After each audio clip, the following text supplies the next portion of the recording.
Nunca ouviram falar de internet, eletricidade ou cidades. Eles vivem como seus ancestrais viveram há milhares de anos, completamente isolados da civilização moderna. Não por escolha acidental, mas por decisão consciente. São os últimos povos isolados da Amazônia, e sua existência desafia tudo o que conhecemos sobre o mundo contemporâneo. As imagens que você está vendo são reconstruções históricas geradas por inteligência artificial, baseadas em relatos de antropólogos, fotografias aéreas autorizadas, artefatos recuperados e descrições de povos indígenas contatados que compartilham tradições semelhantes. Estas cenas representam interpretações fundamentadas em evidências, não registros diretos. Pois filmar ou fotografar esses povos sem consentimento seria uma violação ética grave. Nas profundezas da floresta amazônica, longe de qualquer estrada ou cidade, existem comunidades humanas que vivem em um mundo completamente diferente do nosso. Segundo a Fundação Nacional dos Povos Indígenas, estima-se que existam mais de 100 grupos isolados apenas na Amazônia brasileira. Muitos nunca foram confirmados. Outros são conhecidos apenas por vestígios, uma maloca abandonada, pegadas na lama, flechas encontradas em árvores. Esses povos não são primitivos, não são relíquias do passado, são sociedades complexas, com conhecimentos sofisticados sobre a floresta, sistemas sociais elaborados e escolhas deliberadas sobre como viver. E a cada ano, o território onde vivem diminui. Para entender quem são esses povos, precisamos primeiro abandonar a ideia de que isolamento significa ignorância. Os indígenas isolados da Amazônia dominam um ambiente que mataria a maioria de nós em dias. Eles conhecem centenas de espécies de plantas, sabem quais curam doenças, quais alimentam, quais matam. Navegam pela floresta sem mapas ou bússolas, lendo sinais invisíveis para olhos não treinados. A maior concentração de povos isolados no mundo está na região do Vale do Javari, no extremo oeste da Amazônia brasileira, na fronteira com o Peru. Esta área, do tamanho de Portugal, abriga pelo menos 7 grupos isolados confirmados e outros tantos não confirmados. São os Corubo, conhecidos como caceteiros por usarem borduna como arma principal. Os Mates, parcialmente contatados. Os Matsés, que vivem entre Brasil e Peru. E muitos outros cujos nomes verdadeiros nunca saberemos, porque nunca nos disseram. Esses grupos vivem em malocas, grandes estruturas comunitárias feitas de madeira e palha que podem abrigar dezenas de pessoas. As malocas são construídas em clareiras abertas na floresta, geralmente perto de rios ou igarapés. A arquitetura varia entre os grupos, mas muitas seguem um padrão circular ou oval, com um teto cônico que pode chegar a 10 ou 15 metros de altura. A construção de uma maloca pode levar meses e envolve toda a comunidade. O chão da maloca é de terra batida, coberto por esteiras de palha. Não há divisões internas rígidas, mas cada família tem seu espaço demarcado por redes de dormir e fogueiras individuais. As fogueiras nunca se apagam completamente, mantidas vivas durante a noite com brasas cobertas por cinzas. O fogo é precioso e sagrado, e perdê-lo seria um desastre. O dia começa antes do amanhecer. Os primeiros sons são o crepitar das fogueiras sendo reativadas, o murmúrio de conversas baixas, o choro de crianças acordando. Não há relógios, mas o ritmo da floresta dita o tempo. Os pássaros começam a cantar. A névoa ainda cobre o rio. Os homens preparam suas armas. Arcos e flechas são feitos de madeiras específicas, selecionadas por sua flexibilidade e resistência. Um arco bem feito pode durar anos. As flechas variam conforme a presa. Pontas de bambu afiado para peixes, pontas de madeira dura para macacos e aves, pontas envenenadas para animais maiores. O veneno usado nas flechas vem de plantas e de certas espécies de sapos. Os conhecimentos sobre venenos são guardados com extremo cuidado e transmitidos apenas aos iniciados. E um caçador experiente sabe dosar o veneno perfeitamente, o suficiente para imobilizar a presa rapidamente, mas não tanto que corrompa a carne e a torne imprópria para consumo. Este conhecimento químico sofisticado foi desenvolvido ao longo de gerações. Enquanto os homens caçam, as mulheres partem para a coleta e pesca. Elas conhecem a floresta tão bem quanto os homens, mas suas rotas são diferentes. Sabem onde encontrar frutas, raízes comestíveis, mel, castanhas, pupunha, açaí. Carregam cestos trançados nas costas, presos por faixas na testa. As crianças pequenas vão junto, amarradas em tipóias de tecido de fibra vegetal. A pesca é feita com armadilhas engenhosas, cercados de varas que direcionam os peixes para compartimentos onde ficam presos, cestos submersos que funcionam como gaiolas. Algumas mulheres usam veneno de timbó, uma planta que, quando macerada e jogada na água, atordoa os peixes sem matá-los imediatamente, facilitando a captura. O timbó é usado em pequenas lagoas ou braços de rio isolados, nunca no rio principal, para não desperdiçar o recurso. A alimentação dos povos isolados é surpreendentemente variada. Ao contrário da imagem de que vivem de caça, a maior parte da dieta vem de coleta e de pequenas roças. Muitos grupos cultivam mandioca, milho, banana, batata doce, cará, abóbora e amendoim em clareiras abertas na floresta. Essas roças são itinerantes. Após alguns anos, quando o solo se esgota, a roça é abandonada e uma nova é aberta em outro local. O preparo da mandioca é um processo complexo. A mandioca brava, rica em ácido cianídrico, é tóxica se consumida crua. As mulheres descascam as raízes e ralam em pedras ásperas ou em raladores feitos de espinhos de palmeira incrustados em madeira, depois espremem a massa em tipitis,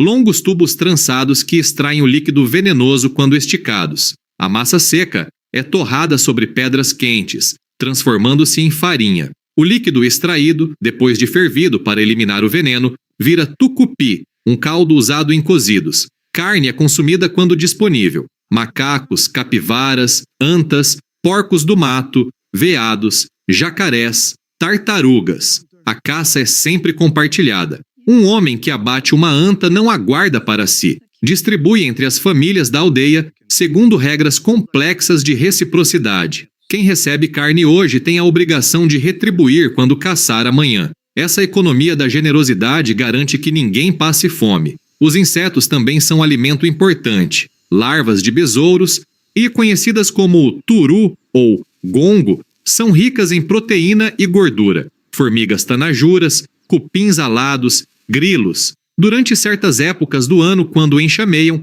são coletados em grande quantidade, torrados e consumidos como aperitivo ou triturados para fazer pasta. Mas a vida na floresta não é apenas sobrevivência, é também beleza, ritual, conexão espiritual. Os povos isolados não vivem em constante luta pela vida. Eles têm tempo para arte, música, histórias, celebrações. O corpo é uma tela. Homens e mulheres se pintam com urucum, que dá uma cor vermelha intensa, e genipapo, que produz um preto azulado que dura semanas na pele. Os padrões não são aleatórios. Cada desenho tem significado. Linhas que representam a pele da cobra, pontos que simbolizam pegadas de onça, círculos concêntricos que evocam redemoinhos de água.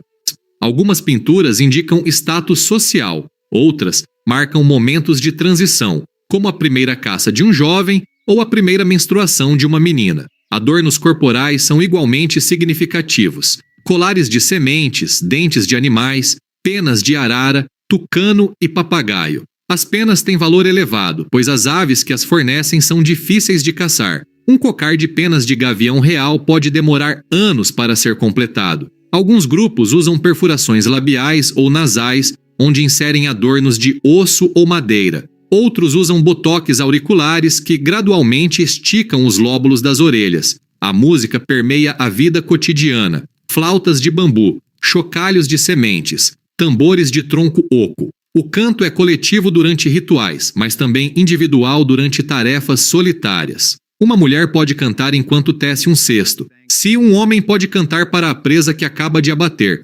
agradecendo ao espírito do animal por dar sua vida. E é aqui que chegamos ao coração da visão de mundo desses povos, a dimensão espiritual. Para os indígenas isolados, a floresta não é um recurso, é um ser vivo, habitado por espíritos, governado por forças invisíveis que devem ser respeitadas e negociadas. Cada animal tem um dono espiritual, o dono dos porcos do mato, o dono das antas, o dono dos peixes. Antes de caçar, é preciso pedir permissão a esses donos através de cantos, fumaça de tabaco, oferendas. Um caçador que mata sem respeito, que desperdiça carne ou mata fêmeas grávidas, ofende os donos espirituais e será punido com azar na caça, doenças ou acidentes. As plantas também têm espíritos, especialmente as plantas medicinais e as plantas de poder, como o ayahuasca, conhecida em algumas etnias como cipó da morte ou cipó da alma. Embora nem todos os grupos isolados usem ayahuasca, aqueles que usam o fazem em contextos rituais rigorosamente controlados. A bebida, feita da combinação de um cipó e folhas de uma planta específica, induz visões intensas que são interpretadas como comunicação com o mundo espiritual. Os pajés, xamãs ou líderes espirituais são os mediadores entre o mundo humano e o mundo dos espíritos. Eles passam por iniciações longas e difíceis que podem incluir jejuns prolongados, isolamento, ingestão de plantas alucinógenas e provações físicas. Um pajé experiente conhece centenas de cantos, cada um com propósitos específicos: curar doenças, afastar espíritos malignos, garantir boa caça, trazer chuva. A cosmologia varia entre os grupos, mas muitos compartilham a ideia de um mundo dividido em camadas: o mundo terrestre onde vivemos, um mundo subterrâneo habitado por espíritos e ancestrais, e um ou mais mundos celestiais onde vivem divindades poderosas. Essas camadas são conectadas por eixos, como grandes árvores ou montanhas sagradas, por onde xamãs podem viajar em transe. A morte é vista como uma transformação, não um fim. Quando alguém morre, rituais específicos são realizados para garantir que o espírito da pessoa siga seu caminho correto para o mundo dos mortos. Em alguns grupos, o corpo é enterrado na própria maloca, sob o local onde a pessoa dormia. Em outros, o corpo é colocado em uma plataforma elevada na floresta até se decompor. Depois, os ossos são coletados e enterrados ou guardados. Há grupos que praticam o endocanibalismo funerário. Os familiares consomem pequenas partes do corpo cremado misturadas a bebidas rituais, como forma de manter o falecido dentro da comunidade e evitar que seu espírito vague perdido. Esses rituais não são macabros, são expressões de amor, respeito e continuidade. Nas culturas isoladas, a fronteira entre vivos e mortos é permeável. Os ancestrais continuam presentes, influenciando os vivos, aconselhando através de sonhos, protegendo ou advertindo. As crianças crescem livres, mas dentro de uma estrutura social clara. Elas aprendem brincando, imitando os adultos. Meninos pequenos fazem arcos minúsculos e tentam acertar lagartos. Meninas trançam cestos infantis com fibras grossas, sob orientação das mães e avós. Não há escolas, mas a educação é constante e prática. Por volta dos 10 ou 12 anos, os jovens passam por rituais de iniciação que marcam a passagem para a vida adulta. Para os meninos, isso pode envolver testes de resistência, jejum, ingestão de plantas que causam vômito e purificação, ferroadas de formigas ou vespas aplicadas ritualmente. Essas provações não são punições, mas formas de fortalecer o espírito, ensinar autocontrole e conectar o jovem com os ancestrais. Para as meninas, a primeira menstruação é um evento crucial. Em muitos grupos, a menina fica isolada em uma parte separada da maloca ou em uma pequena cabana especial por dias ou semanas. Ela é alimentada por mulheres mais velhas, que lhe ensinam os conhecimentos femininos, como preparar alimentos, como tecer, como cuidar de crianças, como reconhecer plantas medicinais. Quando emerge do isolamento, ela é recebida com celebração, pintada e adornada, reconhecida como mulher. O casamento geralmente é arranjado pelas famílias, mas o consentimento dos jovens é importante na maioria das sociedades. As regras variam. Alguns grupos praticam a monogamia, outros permitem poligamia, especialmente para homens com status elevado, como grandes caçadores ou líderes. Há também regras sobre com quem se pode ou não casar, geralmente baseadas em clãs ou linhagens. Mas por que esses povos escolhem o isolamento? Por que, sabendo que existe um mundo lá fora com ferramentas de metal, medicamentos, tecnologia, eles preferem permanecer escondidos? A resposta é dolorosa e clara, porque o contato com o mundo exterior tem sido historicamente catastrófico para povos indígenas. Nos últimos 5 séculos, o encontro entre indígenas e sociedade envolvente resultou em genocídio, escravização, roubo de terras e epidemias devastadoras. Os povos que hoje vivem isolados não são ingênuos. Muitos tiveram contatos traumáticos no passado Viram familiares serem mortos por garimpeiros, madeireiros, seringueiros. Viram doenças desconhecidas dizimarem aldeias inteiras. Evidências antropológicas sugerem que muitos grupos isolados são, na verdade, recém-isolados. Tiveram contato, sofreram e deliberadamente se afastaram. Escolheram a floresta profunda, os lugares mais remotos para se proteger. Há relatos de sobreviventes de massacres. Nos anos 80 e 90, garimpeiros invadiram terras Yanomami e mataram centenas de indígenas. Madeireiros atacaram aldeias de grupos isolados no Acre e Rondônia. E essas memórias são transmitidas de geração em geração. As histórias dos antepassados que foram perseguidos, os rios manchados de sangue, as malocas queimadas. Então, quando um helicóptero sobrevoa a floresta, quando o som de um motor de barco ecoa no rio, esses povos sabem o que fazer: desaparecer, abandonar temporariamente a maloca, levar o essencial, embrenhar-se ainda mais fundo na mata, esperar, observar e só retornar quando o perigo passar. A política oficial do Brasil, estabelecida pela FUNAI, é de não contato. Essa política reconhece o direito dos povos isolados de permanecerem isolados. Equipes especializadas monitoram remotamente essas populações, usando sobrevoos autorizados, armadilhas fotográficas e relatos de indígenas contatados que vivem nas proximidades. Quando sinais de ameaça aparecem, como invasões de terra, e a FUNAI tenta intervir para proteger o território, mas sem entrar em contato direto. Esta abordagem é controversa. Alguns argumentam que o contato é inevitável e que seria melhor fazê-lo de forma controlada, oferecendo vacinação e assistência médica. Outros defendem que contato, mesmo bem intencionado, quase sempre resulta em mortes por doenças e desintegração cultural. Historicamente, os dados são sombrios. Após o contato, povos indígenas frequentemente perdem 70%, 80%, 90% de sua população em poucas décadas. Se você está acompanhando esta jornada pela Amazônia profunda e quer mais histórias sobre povos, lugares e mistérios da floresta, considere se inscrever no canal. E deixe nos comentários: qual história da Amazônia você gostaria de conhecer em seguida? As ameaças aos povos isolados são reais e crescentes. Desmatamento ilegal avança sobre terras protegidas. Madeireiros abrem estradas clandestinas na floresta, fragmentando o território. Garimpeiros invadem terras indígenas em busca de ouro, contaminando rios com mercúrio. Pescadores ilegais esvaziam lagos e rios que os isolados dependem para alimentação. Missionários evangélicos, movidos por convicção religiosa, às vezes tentam estabelecer contato para salvar almas, ignorando os riscos mortais que trazem. Nos últimos anos, a situação piorou. O enfraquecimento da fiscalização ambiental, cortes de orçamento para a proteção de terras indígenas e discursos políticos que incentivam a exploração da Amazônia criaram um ambiente de impunidade. Invasores sabem que as chances de serem punidos são mínimas. Os povos isolados, sem armas de fogo, sem comunicação com o mundo externo, são extremamente vulneráveis. Uma maloca pode ser atacada à noite. Famílias inteiras podem ser assassinadas.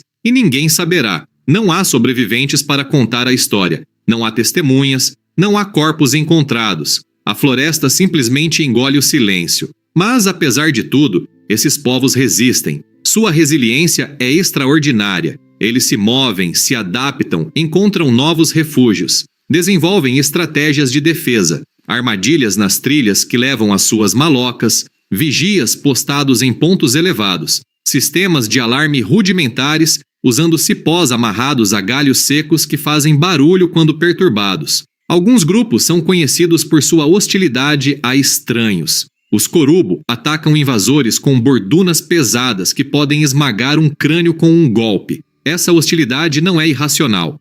É uma estratégia de sobrevivência aprendida através de experiências traumáticas. Manter distância, demonstrar força, afugentar intrusos antes que possam causar dano. Outros grupos são mais evasivos. Simplesmente desaparecem quando detectam presença estranha, deixando para trás malocas vazias, fogueiras apagadas, trilhas que levam a lugar nenhum. O dia a dia desses povos continua, alheio ao mundo que os cerca. Ao entardecer, quando o sol começa a se pôr tingindo o céu de laranja e roxo, as famílias retornam à maloca. Os caçadores trazem carne. As mulheres trazem cestos cheios de frutas e raízes. As crianças trazem lenha para as fogueiras. A carne é preparada, assada diretamente nas brasas ou cozida em panelas de barro. Essas panelas são obras de arte, moldadas à mão pelas mulheres, decoradas com padrões pressionados na argila ainda úmida e queimadas em fogueiras abertas. Uma panela bem feita dura anos e é passada de mãe para filha. Enquanto a comida cozinha, as pessoas conversam. Histórias são contadas. Um velho relembra uma grande caçada de anos atrás, quando ele e seus companheiros acuaram uma onça pintada e, após horas de espera, conseguiram abatê-la. As crianças ouvem fascinadas, olhos arregalados à luz das chamas. Alguém começa a tocar uma flauta. A melodia é simples, repetitiva, hipnótica. Outras vozes se juntam em um canto baixo. Não há pressa. O tempo escorre lentamente, medido apenas pela queima da madeira e pela rotação das estrelas. Acima, o céu amazônico é um espetáculo. Sem poluição luminosa, as estrelas são incontáveis. A Via Láctea se estende como um rio de luz. Os anciãos conhecem as constelações, não como nós as conhecemos, mas como suas tradições as nomearam. O cesto de pesca, a cobra celeste, os 3 caçadores. À noite, quando todos dormem em suas redes, a floresta ganha vida com sons diferentes. O grito de um macaco guariba distante, o rugido de uma onça caçando, o farfalhar de algo grande movendo-se entre as árvores. As fogueiras mantêm os predadores afastados, mas não totalmente. A maloca não tem paredes completas, apenas esteios e palha. A floresta está ali, a poucos metros, escura, viva, respirando. Dormir na floresta é confiar. Confiar nos espíritos protetores, confiar nas estruturas sociais que mantêm vigias acordados em turnos, confiar no conhecimento passado de geração em geração sobre como viver neste mundo. A religiosidade permeia cada aspecto da vida. Não há separação entre sagrado e profano. Caçar é um ato espiritual. Cozinhar é um ritual.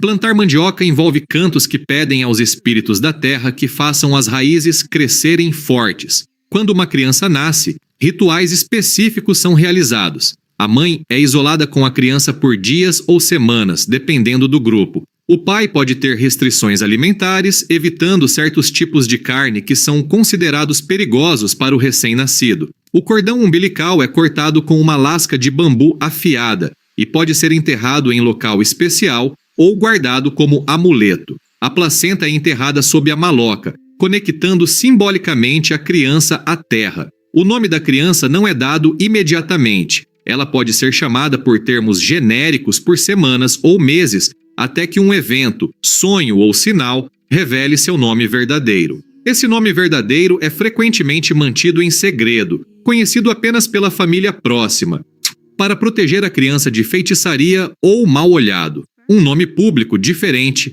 é usado no dia a dia, mas talvez o aspecto mais notável desses povos seja algo intangível, a sensação de completude. Eles não se veem como privados, não lamentam a ausência de smartphones, carros ou supermercados. Seu mundo é completo como é. Um caçador isolado sente satisfação profunda ao trazer carne para sua família. Uma mulher sente orgulho ao completar um cesto perfeitamente trançado. Um pajé sente conexão espiritual ao curar uma criança doente usando plantas e cantos. Essas experiências têm valor intrínseco, não dependem de validação externa. Não há redes sociais para postar conquistas. Não há dinheiro para acumular. Não há competição além da comunidade imediata. A riqueza é medida em conhecimento, habilidade, generosidade e relações.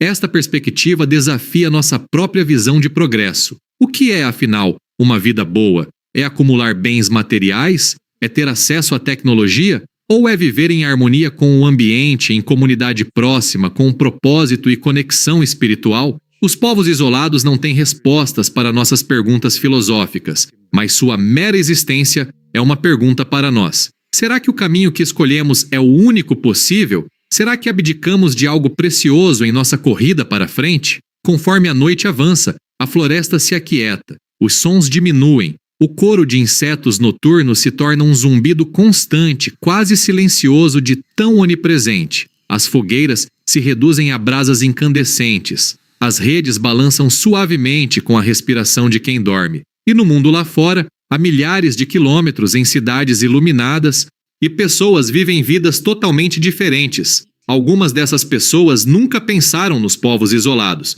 Outras sabem que eles existem, mas nunca consideraram profundamente o que isso significa. Mas esses povos não precisam de nossa pena, não precisam de salvação. Eles precisam apenas de uma coisa: que seus territórios sejam protegidos, que as fronteiras de suas terras sejam respeitadas, que possam continuar vivendo como escolheram, em paz, invisíveis, livres. A história dos povos isolados não é uma história do passado, é uma história do presente. Neste momento, há crianças nascendo em malocas escondidas, há jovens passando por rituais de iniciação, há anciãos transmitindo conhecimentos milenares, há vida pulsando na floresta, independente de nosso reconhecimento. O futuro desses povos é incerto.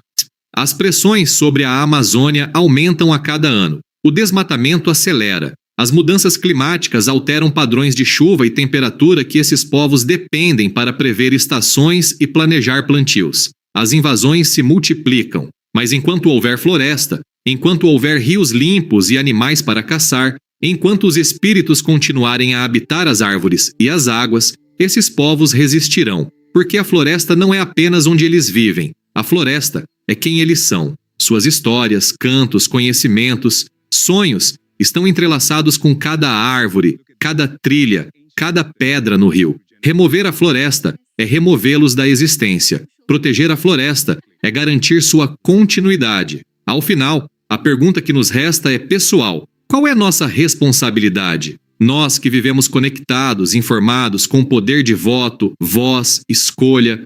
O que devemos aos povos que escolheram não fazer parte do nosso mundo? Talvez a resposta seja simples: respeito.